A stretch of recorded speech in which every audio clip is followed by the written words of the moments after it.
kept my camera off. Just another silent observer in the quarterly board meeting. Marcus, my older brother, stood at the head of the mahogany conference table in his tailored Tom Ford suit, gesturing confidently as he presented his vision for expanding the family's manufacturing company into new markets. He had no idea I was on the call. He never did. "We need bold leadership," Marcus continued, his voice carrying that particular tone he'd perfected since childhood. The one that said he was the chosen one, the capable one, the one who actually mattered. Not the kind of person who can't even balance a checkbook. I took a sip of my coffee. Ethiopian single origin from a small roaster in Seattle. $47 per pound. I bought it by the case. Growing up, Marcus was everything. I was nothing. When Marcus was 12 and I was 9, Dad brought home report cards from our private school. Marcus had straight A's. I had A's and 1 B+ in math. "This is what excellence looks like," Dad said, holding up Marcus's report card at dinner. He put mine face down on the table. "Tegan, you need to work harder. Your brother never disappoints us." Mom nodded, cutting into her chicken. "Marcus is just naturally gifted. Some people have it, some don't." I was 9 years old. When Marcus was 16, Dad bought him a BMW 3 Series for his birthday. Midnight blue, leather interior, the works. The whole family went to the dealership to watch him get the keys. When I turned 16, Mom handed me a Metro card at breakfast. "You'll need this for school," she said. "The bus is very reliable." Marcus laughed from across the table. "Maybe when you prove you're responsible, Dad will consider it." I never got a car. When Marcus was 21, Dad invested $850,000 into his tech startup idea. Marcus had barely finished his business degree, but Dad called him a natural entrepreneur and the future of this family. When I was 21 and asked for $5,000 to invest in a certification program for supply chain management, Dad looked at me like I'd asked for a kidney. "Tegan, you need to be realistic about your capabilities," he said. "Not everyone is cut out for business. Maybe focus on finding a stable job with benefits." I worked 3 jobs that year. Paid for the certification myself. Finished top of my class. Nobody in my family came to the graduation. The worst part wasn't the money or the cars or the opportunities. It was the casual cruelty. The constant comparisons. The way they talked about me when I was right there in the room as if I couldn't hear them. At 23, Marcus's startup failed. He'd burned through Dad's $850,000 in 18 months. Dad called it a valuable learning experience, and immediately hired him as VP of Operations at Carson Manufacturing, our family's industrial equipment company. At 23, I was working as a logistics coordinator at a warehouse, making $43,000 a year. "At least you have a job," Mom said when I mentioned I was considering night school for my MBA. "Not everyone needs to be ambitious. Someone has to do the regular work." That was 7 years ago. What my family didn't know, what they'd never bothered to ask about, was what happened after those warehouse shifts ended. I didn't go home and watch Netflix. I didn't go out drinking with friends. I went to a studio apartment I'd rented under an LLC and I worked. That logistics coordinator job taught me something the MBA never would have. I could see inefficiencies everywhere. Supply chain bottlenecks, routing problems, inventory waste. And I was really good at fixing them. At 24, I started consulting on the side. Small stuff. A local restaurant needed help managing their food supply vendors. I charged $500 and saved them $3,200 a month. They told their friends. By 25, I had 12 clients. All small businesses. All paying between $800 and $2,000 a month for supply chain optimization. I was making more from consulting than my day job, but I kept the warehouse position. It was my cover. At 26, a mid-sized manufacturing company hired me to audit their entire operation.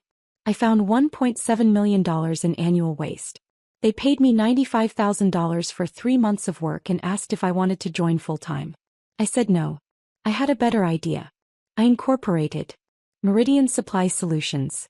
Just me working from that studio apartment, taking contracts from companies who needed their operations fixed. I was anonymous. They hired the company, never met me in person. Everything was remote consulting, detailed reports, implementation guides. The business grew fast. Really fast. At 27, Meridian pulled in $890,000 in revenue.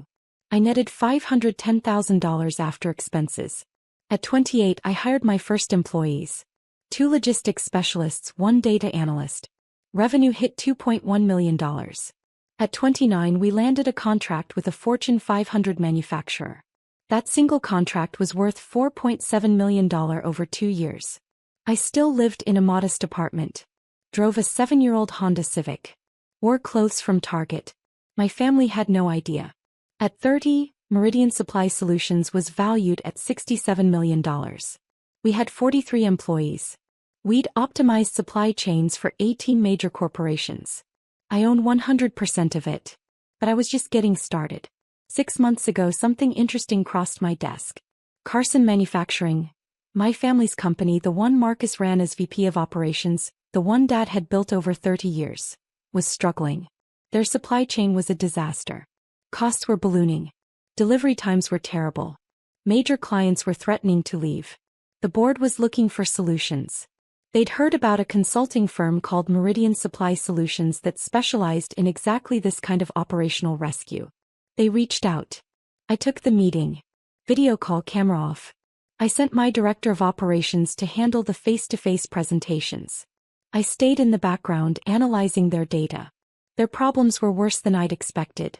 Marcus had made decision after decision that prioritized short-term appearances over long-term sustainability. He'd chosen vendors because they took him to nice dinners, not because they were cost-effective. He'd ignored warnings from his operations team because he trusted his gut. The company was bleeding $340,000 a month in preventable waste. I could fix it in 6 weeks. But I had a different idea. Carson Manufacturing's board was desperate. The company was family-owned, but there were outside investors who held minority stakes. Dad owned 45%, Mom owned 12%, Marcus owned 8%. Various board members and early investors owned the remaining 35%. The board wanted to bring in outside management. Dad refused. "This is a family business," he said in the meeting I listened to remotely. "My son will turn it around." Marcus had been given 4 months to improve the numbers. He'd failed. Costs were up another 7%. That's when I made my move. Not as Tegan Carson. As Meridian Supply Solutions. I approached the minority shareholders privately. Offered to buy their stakes at a 22% premium over current valuation. They jumped at it. I bought 35% of Carson Manufacturing for $18.3 million. Then I approached my mother. Through a lawyer anonymously. Offered to buy her 12% stake for $6.8 million. A 25% premium. She'd never cared about the business anyway. She sold within a week. That gave me 47%. The final piece was harder. Dad owned 45%, Marcus owned 8%. Neither would sell to an anonymous buyer. But there was another option. Carson Manufacturing had a unique corporate structure. Voting shares versus non-voting shares. It was set up that way 20 years ago for tax reasons. Dad held all voting shares. Marcus had non-voting shares. The minority investors I'd bought from? Their shares were split. 60% voting, 40% non-voting. I did the math. With the shares I'd acquired, I owned 81% of the voting shares. I controlled the company. Nobody knew. The shares were held in a trust managed by a law firm in Delaware. My name appeared nowhere. I'd spent $25.1 million, but I'd done it carefully, quietly over 4 months. I waited for the perfect moment. The quarterly board meeting was scheduled for November 14th. A Tuesday. 2 p.m. Eastern. Marcus had prepared a presentation about his transformation plan for Carson Manufacturing. He'd been hyping it for weeks. In the family group chat, he'd sent photos of himself with consultants, with spreadsheets, with projection models. "This is going to revolutionize the company," he texted. Dad's vision, executed properly. Mom had responded with heart emojis. Dad had responded, "Proud of you, son." I'd responded, "That's great." Nobody asked what I thought about the actual business strategy. Nobody asked what I did for work anymore. They'd stopped asking years ago. I think they assumed I still worked in a warehouse. At Thanksgiving the year before, Uncle Richard had asked me how my little job was going. "It's fine," I'd said. "Still doing the shipping thing?" he'd asked. "Something like that." Marcus had laughed. Tegan's not really a career person, Uncle Richard. She's happy where she is. I'd smiled. I am happy. That was the truth. I was very happy. The day before the board meeting, I called Marcus. It was the first time we'd spoken directly in 3 months. Hey, I said. I saw you're presenting tomorrow. The quarterly meeting. Yeah, he said. I could hear the pride in his voice. Big day. Going to show the board what real leadership looks like. I'm sure you'll do great. Thanks. Hey, you should come by for dinner sometime. Mom keeps asking about you. Does she? Well, she mentions you sometimes. I'll think about it. Cool. Hey, I gotta run. Conference call with some potential investors. Good luck tomorrow, Marcus. Thanks, sis. He hung up. I looked at the documents on my desk. Transfer papers. Corporate governance filings. Legal briefs prepared by 3 different law firms. Tomorrow was going to be very interesting. I dialed into the board meeting at 1:55 p.m. Camera off, microphone muted. Just another anonymous observer. The system showed me as M. Solutions Observer. The conference room came into view. 12 board members around the table. Dad at one end looking older than I remembered. Gray at the temples now, deep lines around his eyes. He'd aged a lot in the past year. Marcus stood at the other end, a clicker in his hand, his presentation already loaded on the screen. He looked confident. He always looked confident. The meeting began with standard business. Financial reports. Operational updates. The numbers were bad. Revenue down 11% year-over-year. 3 major clients had left. Operating costs were up 23%. Marcus waited for his moment. Now, the board chairman said, we'll hear from Marcus Carson about his operational transformation plan. Marcus smiled. Thank you. What I'm about to present is going to secure this company's future for the next decade. He clicked to the first slide. Bold letters, Carson Manufacturing, a new vision. I took notes. Professional habit. Marcus walked through his plan. Consolidate vendors. Renegotiate contracts. Implement lean manufacturing principles he'd clearly just learned about. The buzzwords were impressive. The substance was thin. But the board nodded along. These were business people who wanted to believe. Who needed to believe. The key, Marcus said, clicking to a slide showing projected savings, is decisive leadership. Not committees. Not consultants. Not people who overthink every decision. A few board members glanced at each other. My father built this company on gut instinct and bold choices, Marcus continued. That's what I'm bringing back. No more analysis paralysis. No more hesitation. He clicked to the next slide. Estimated annual savings, $8.7 million. I almost laughed. The number was fiction. Pure fantasy based on assumptions that would never hold in reality. These savings, Marcus said, come from cutting unnecessary overhead. Streamlining decision-making. Eliminating redundancy. Eliminating what redundancy? One board member asked. Middle management bloat. Unnecessary consultants. People who don't add value. Can you be more specific? Marcus smiled. I can, but I want to address something first. He set down his clicker. There's been some concern about my qualifications. About whether I have the experience to lead this transformation. The room shifted. Several board members looked uncomfortable. I want to address that directly, Marcus said. I've spent 8 years in this company. I know every inch of our operations. I know our vendors, our clients, our processes. What I don't have is some fancy consulting background or a wall of certifications from people who've never actually run a business. He was on a roll now. The confident, dismissive Marcus I'd known my whole life. The board has discussed bringing in outside consultants, he continued. Specifically, there's been talk about this firm, Meridian Supply Solutions. Some of you have been very impressed with their pitch. He clicked to a new slide. It showed Meridian's logo and our tagline, Operational Excellence Through Data-Driven Solutions.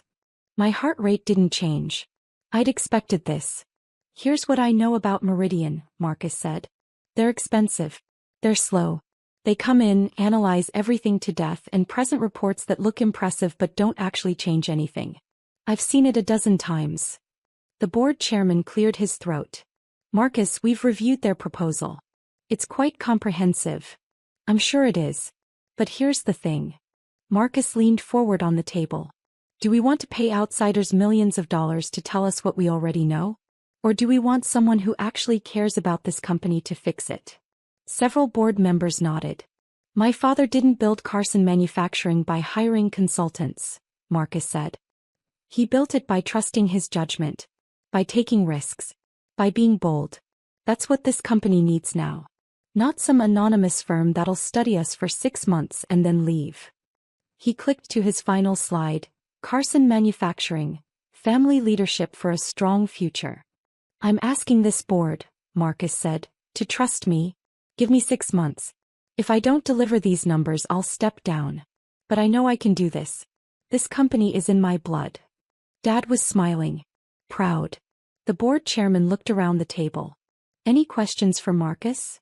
A woman I recognized as the CFO raised her hand. What about the supply chain issues? 3 vendors have threatened to terminate contracts because of payment delays. Marcus waved his hand. That's just posturing. They need us more than we need them. I'll handle it. And the client losses? Another board member asked. Clients leave sometimes, Marcus said. That's business. We'll replace them. With what pipeline? I have relationships. Trust me. The room was silent for a moment. Then Marcus said something I'd been waiting for. Look, I know some people in this company don't think I'm qualified. My own sister couldn't manage a coffee shop, and even she probably thinks she could do better. A few uncomfortable laughs. But the difference is, Marcus continued, I'm actually here. I'm doing the work. I'm not some armchair quarterback with opinions and no experience. My sister, she's a sweet person, but she's financially illiterate. She doesn't understand business. She never has. I unmuted my microphone. Interesting perspective, I said. The room froze. Who? Marcus looked around confused. Who said that? This is Solutions, I said. Observer line. This is a closed meeting, Marcus said. Board members only. The corporate lawyer, a man named Edmund Peters, cleared his throat. He looked uncomfortable. Very uncomfortable. Actually, Edmund said, Solutions has observer rights as of 3 weeks ago. What? Marcus looked at his father. Dad shrugged. It's standard, Edmund said. New significant shareholders are granted observer status in the corporate bylaws. How significant? Marcus asked. Edmund didn't answer. How significant? Marcus repeated. That's not. We don't typically disclose. I'd like to know who I'm dealing with, Marcus said. His confident tone was cracking slightly. I decided to help. My name is Tegan Carson, I said. And I own 81% of the voting shares of this company. The room went dead silent. Marcus's face went from confident to confused to pale in about 3 seconds. He started. That's not possible. Edmund, I said, please distribute the documentation. The lawyer opened his briefcase with shaking hands. He pulled out a stack of folders and began passing them around the table. What is this? Dad grabbed one, flipping it open. Share transfer documentation, Edmund said quietly. All legally executed over the past 4 months. Meridian Supply Solutions established a trust specifically to acquire Carson Manufacturing shares. The beneficial owner of that trust is Miss Tegan Carson. Marcus grabbed a folder from the person next to him. His hands were shaking. You bought. He couldn't finish the sentence. I bought shares from the minority investors, I said calmly. I bought Mom's shares. And because of the voting structure you set up 20 years ago, Dad, I now control 81% of the voting rights. Dad's face had gone pale. Your mother sold? For $6.8 million, I said. A very fair price. This can't be legal, Marcus said. Edmund, this can't be legal. It's entirely legal, Edmund said. I've reviewed all the documentation. Multiple times. It's airtight. The CFO was staring at her folder, lips moving as she read. Finally she looked up. Tegan Carson. You're the founder of Meridian Supply Solutions. Yes, I said. The Meridian Supply Solutions? The one that restructured Telford Industries. Yes. And Cascadian Manufacturing? Yes. And, she flipped through papers, you're currently valued at $67 million? $73 million as of last month's valuation, I said. We landed 2 new Fortune 500 contracts. The room was silent except for papers rustling as board members read through the documents. Marcus was staring at the table. His presentation, Carson Manufacturing, Family Leadership for a Strong Future, was still projected on the screen behind him. I don't understand, Dad said finally. His voice sounded small. You work in a warehouse. I did, I said. 7 years ago. I left that job 6 years ago when my consulting revenue exceeded $400,000 annually. But you never said. You never asked. Mom's voice came from Dad's phone. She was conferenced in remotely. Tegan, honey, why didn't you tell us? Would you have believed me? I asked. Silence. Marcus, I said, I reviewed your presentation. Would you like my professional analysis? He didn't respond. Didn't even look up. Your projected savings of $8.7 million are based on vendor consolidation that will actually increase costs by 12% based on current contract structures. Your lean manufacturing principles are 20 years outdated. And your timeline assumes zero implementation resistance, which is statistically impossible. I paused. You would bankrupt this company in 18 months. Dad found his voice. Now wait just a minute. I'm not finished, I said. Not rudely. Just factually. Edmund, please distribute the second set of documents. More folders. These were thicker. This is Meridian's actual proposal for Carson Manufacturing, I said. Based on a complete operational audit we conducted over the past 3 months. We identified $11.2 million in annual savings with 94% confidence based on comparable restructures. Implementation timeline is 14 weeks. Success metrics are defined and measurable. The CFO was speed reading. This is incredibly detailed. Page 43, I said. That's where we address the vendor payment delays Marcus mentioned. The issue isn't posturing. It's a cash flow problem created by accounts payable restructuring that happened 8 months ago. Marcus's initiative. Marcus's head snapped up. That was to improve efficiency. It added 17 days to payment processing and violated early payment discount terms worth $340,000 annually. Page 44. The CFO found the page. Her eyes widened. Oh my God. The client losses, I continued. Page 61. All 3 were direct results of delivery delays caused by the vendor consolidation Marcus initiated last year. We have the email chains. Board members were flipping through pages frantically. Everything Marcus proposed today, I said, would accelerate the problems he's already created. Everything in Meridian's proposal solves them. Edmund cleared his throat. Ms. Carson, as majority shareholder, you have the right to call for a vote on company leadership at any time. I know, I said. I'm calling that vote now. Wait, Marcus said. Wait, just wait. Motion to remove Marcus Carson as VP of Operations, I said. Effective immediately. Second, the CFO said instantly.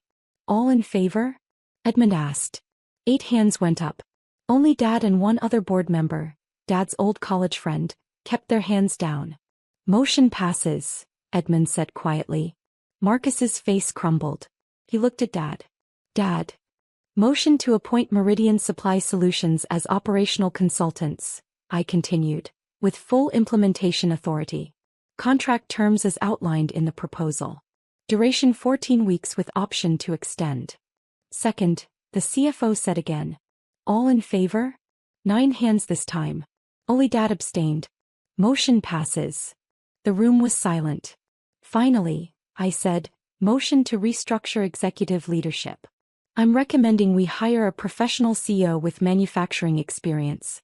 Dad remains as chairman emeritus with advisory capacity but no operational authority. Dad stood up. Tegan, please. All in favor? 10 hands went up. Even Dad's college friend. Motion passes, Edmund said. I took a breath. The board meeting is adjourned. Meridian's transition team will arrive tomorrow morning at 8 a.m. Marcus, please prepare all operational documentation for transfer. Edmund will send you the details. I ended the call. My phone started ringing within 30 seconds. Dad. Then Marcus. Then Mom. Then Dad again. I didn't answer.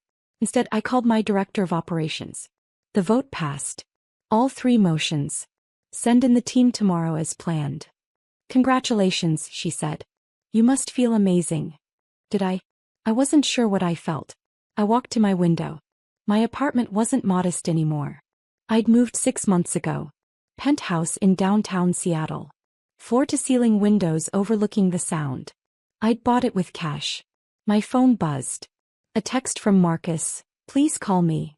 Then another, I'm sorry. I never knew. Please. Then Dad, we need to talk. Family meeting. Tonight. Then Mom, honey, I'm so confused. Please explain this to us. I turned my phone face down. There was a knock at my door. I wasn't expecting anyone. I checked the video doorbell. A woman stood there. Professional attire, briefcase. I didn't recognize her. I opened the door. Miss Carson? I'm Jennifer Walsh. I'm a reporter with Forbes. I'm working on a story about emerging business leaders in operational consulting. Your name came up. Would you have time for an interview? I smiled. How did you get my address? I'm very good at my job. Fair enough. Give me your card, I said. I'll have my assistant reach out. He handed me a card. The story is about people who built empires quietly. Behind the scenes. I think you'd be perfect for it. I'll think about it. She nodded and left. I closed the door. My phone was ringing again. Dad. I answered this time. Tegan, he said. His voice was rough. Please. Come to the house. Let's talk about this. What would you like to talk about? You should have told us. We could have helped. We could have helped. I couldn't keep the edge out of my voice. When exactly would you have helped? When I was 9 and you told me I disappointed you. When I was 16 and Marcus got a BMW and I got a bus pass. When I was 21 and you called me unrealistic. That was just, you were trying to keep me in my place, I said. And it worked. I stayed invisible. I stayed quiet. I built everything alone because I knew you'd never believe in me anyway. That's not fair. Marcus called me financially illiterate in front of your board today. Silence. You smiled, Dad. I saw you smile. I didn't know. You never know. You never asked. In 7 years, did you ever once ask me what I did for work? What I was working on? If I needed anything? You thought I was nobody. A failure. Someone to feel sorry for. No, Dad said, but his voice was weak. I need to go, I said. Meridian's team starts implementation tomorrow. I have to prepare. Keegan, please. You're my daughter. Yes, I said. I am. Remember that next time you're deciding which child disappoints you. I hung up. The implementation went perfectly. Meridian's team identified even more savings than projected. $13.1 million annually. We renegotiated vendor contracts, restructured the supply chain, implemented new inventory systems, and trained the entire operations staff. Carson Manufacturing's quarterly numbers came out today. Revenue up 8%. Operating costs down 31%. 2 major clients had returned. 3 new clients had signed. The board sent me a formal thank you letter and a bonus check for $980,000. I donated the check to a scholarship fund for women in supply chain management. Marcus sent me an email last week. Tegan, I know sorry isn't enough. I've been thinking a lot about how I treated you. How we all treated you. You deserved better. You deserved support. Instead, we gave you nothing but criticism. I'm starting therapy. I'm trying to understand why I needed to tear you down to feel good about myself. I don't expect forgiveness.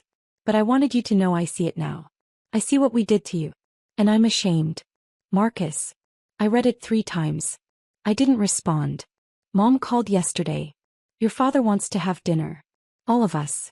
To talk. I'm busy, I said. Tegan, we're family. Family is supposed to support each other, I said. Not compete. Not compare. Not dismiss. We made mistakes. You made choices, I corrected. Choices to believe Marcus over me. To invest in him and not me.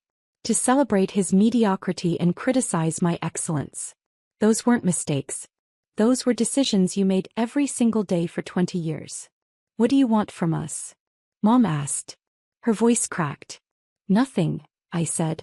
I don't want anything from you. I built a life without you. I have people who believe in me, who support me, who ask about my work and celebrate my success. I don't need you to suddenly start caring now that it's impressive. We always cared. No, you didn't. But it's okay. I learned to care about myself. I meant it. Today I'm in my office at Meridian. Corner office, 20th floor, view of the water. My team is 47 people now. We just signed a contract with a major aerospace manufacturer. $8.7 million over 3 years. My assistant knocked on my door. Miss Carson? Your 2 p.m. is here. The mentorship program candidates. Right. I'd started a program 3 months ago. Full scholarships for women from low-income backgrounds who wanted to study supply chain management. We accepted 8 this year. Today they were touring the office. Send them in, I said. 8 women walked in. Ages ranging from 19 to 34. Different backgrounds, different stories, but the same hunger I'd had at their age. Welcome to Meridian, I said. I'm Tigen Carson. And I want to tell you something important. You belong here. No matter what anyone has told you about your capabilities, your intelligence, your potential, you belong here. Success isn't about being the chosen one. It's about choosing yourself. They listened. I told them my story. Not all of it, but enough. When I finished, a woman in the back, maybe 25, wearing a Target blazer I recognized because I'd owned the same one, raised her hand. Did you ever forgive them? She asked. Your family. I thought about it. I forgave myself, I said finally, for believing them when they said I wasn't enough. That was the forgiveness that mattered. She nodded, understanding.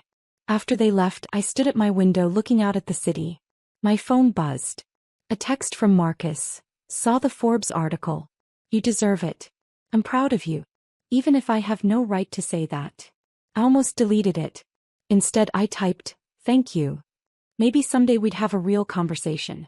Maybe someday I'd be ready to let them back into my life in some small way. But not today. Today I had a business to run. A team to lead. A scholarship program to expand. Today I was exactly who I'd built myself to be. And that was more than enough.